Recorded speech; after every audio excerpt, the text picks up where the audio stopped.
Hi, I'm Alicia Mowry. I am the president-elect for the Ohio School Public Relations Association, and I am also the Public Information Officer for the Delaware Area Career Center. And we know that one of the great benefits of being an OHSPRA member is connecting with other public relations professionals. We always run lean machines at our schools. Most of us have small departments, and being part of OHSPRA is a great way to reach out to other people who are in the same positions as us, deal with the same issues that we do. We can collaborate, we can commiserate, and share all these stories that we deal with every day.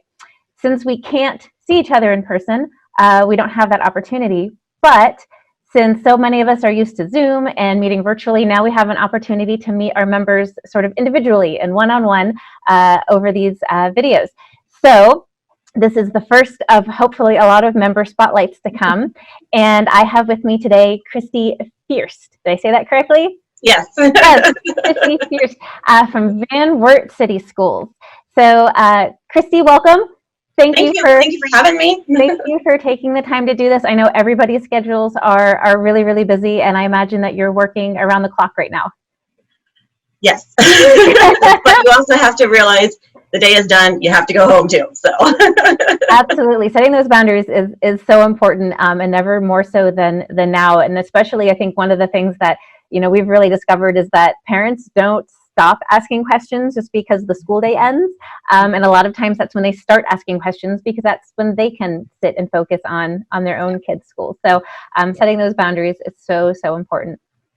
So you are the Marketing and Public Relations Specialist for Wert City Schools. So tell me what that means, and does that addition of marketing to the public relations mean anything different to you? So this is my third year in this position, and it was brand new when I came into this position. We had a marketing team before this became full-time, to kind of mainly focus on social media and things like that at the building level. So in 2015, I believe, our strategic plan team came up with a brand new strategic plan, and one of our main goals was public relations. And so a couple years doing our marketing team, we're talking about it, and I'm like, look, guys, if this is a true goal of our district, like, it has to be full-time. Like, we can't do it part-time. So that's kind of why the marketing and public relations have come together, because we definitely, we're a small community compared to probably most of you who are watching. About 13,000 in our city. Our district is about 2,000. So we definitely have a very tight-knit community. We want to work with our stakeholders, our parents. But at the same time, one of our biggest challenges is open enrollment. So that's kind of where the marketing side comes in, promoting all the good things that we do. We have so many awesome things at our school that people just take for granted and don't realize. So to me, that's kind of the difference of, yes, we're communicating, but we're also promoting our school in kind of two different lights, if that makes sense. Absolutely. I feel like public schools, we're all a school of choice at this point, because families have so many choices, especially now that we're offering up that choice. Some of schools are to go remote while we're bringing students back on a hybrid model or fully in person. So we're all a school of choice, no matter what position you're in, and we have to explain to parents what the value is of your tax dollars and coming to your school. So what is the status of your students? Are you fully remote? Are you hybrid? Are you fully back in? We started school fully back in with a remote option, a parent option, and only about 12% of our district chose the remote option, which we were pretty thrilled with. And honestly, our enrollment hasn't really changed from last year, which was exciting because you just never know what's going to happen with this pandemic. My dad actually works for Fort Wayne Community Schools in Indiana, which is just right across the state line here from us, and they are 33% remote. So huge difference of, bigger city, smaller town, just the mentality of what school looked like, So we're excited that we truly believe, like, we try to touch all of our students every day, and we're just so excited to have them in the buildings. So great. So for people who aren't aware of where Wert is, you mentioned you're close to Indiana. You're kind of like in the northern part of Ohio, close to the Indiana border. Is that correct? Yes. So we are the northwest corner. I believe we're the 4th county down from Michigan, right beside Indiana. I would say Fort Wayne's probably the biggest city that we're close to. We're about 2 hours from Columbus, 2.5 hours from Cincinnati. So we're up here kind of by ourselves. And I was looking at your social media this morning, and I saw some really, really great posts that I want to mention later. But I also noticed a lot of school delays. Is that because of some crazy weather you guys are experiencing up there? So we are very, very flat here. Like you can see for miles. So our biggest thing in the fall and the springtime is fog. And when the fog comes, it just drops and it settles. It stays here for a good long while. Maybe the sun might burn it off, it might not. So we will actually cancel school for fog. And some people think that's crazy that aren't from around here. Mm-hmm. And then obviously in winter we have snow and ice like everyone else does. But yeah. Well, I think that's one of those things that can almost be a relief when it's that little bit of normalcy. Although we're canceling for weather, we're canceling for fog versus something that's maybe more serious and pandemic related. So it was kind of nice to see that on your social media. Although I know that probably throws you guys into a whole different set of logistical issues. But I also saw Motivational Monday on your social media. Is that something new? What is that? That is brand new this year. It's something I've always wanted to do. And it's just one of those things, finding time for it, because you have to find those motivational quotes and actually do something with them. Mm-hmm. So the reason it came about actually is I'm expecting baby number 2 in 6 weeks. So, so I'm going to be out for quite a while. And I had a baby a year and a half ago too. So last time things just kind of died because I don't have a sub, like nobody really does everything that I do. Job. Yes. Yeah, so it's challenging, and when you're at home, you want to focus on your family, but I don't want us to stop. So I was trying to find ways that I can keep our district in front of people, and scheduling those posts on social media is a great way to do that. Motivational Mondays is an easy way of just trying to reach people that it's not necessarily district specific, but it might spark a fire under somebody. So absolutely, I love that, and I love that you're planning ahead. I have 2 little boys myself, and I did the exact same thing. You almost have to plan out your job, not only do it now, but plan it out for while you're out at home and trying to focus on your family and doing the mom thing. So good for you, and I think that's a great idea. I know a lot of us are trying to figure out what do we put on social media, what's not going to be controversial, and so I really loved seeing that Motivational Monday on your social media. So you said you took on this PR role, did you say 3 years ago, 5 years ago? 3 years ago. So how long have you been working in marketing or PR in total?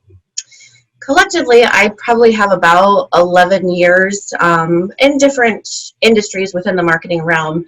One of my very first jobs out of college was for a promotional advertising company. I lived in Tampa, Florida, and got caught up with them somehow. I don't even really remember, but it was so much fun. Like my degree is in communications with a minor in advertising and PR, so it fit right in my wheelhouse, and I just realized it's fun. Like this is a fun industry. So started there.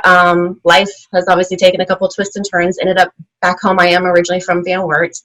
Had a couple of different jobs here and there, and then when I moved back, life was a little unsettled. I actually started in the classroom. So I was teaching computer lab in the elementary school, moved on to the middle school. So I spent 4 years in the classroom.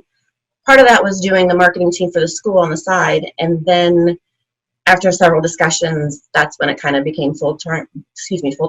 And I've been doing it full-time now for 3 years. So. Oh, great. So you had a couple of different jobs, you've lived a couple of different professional lives. What do you find the most rewarding about being in school PR? Oh, in school PR specifically, it is all about the kids and seeing the joy the parents have when they see their kids online, mm-hmm. whether that's pictures or videos or different promos, ads, things like that. But yeah, just getting that engagement from the community, the engagement from the parents, hearing them talk about the positive things that I've put out. And not that it's me, but that was my work and you're talking about it. Just makes me feel good.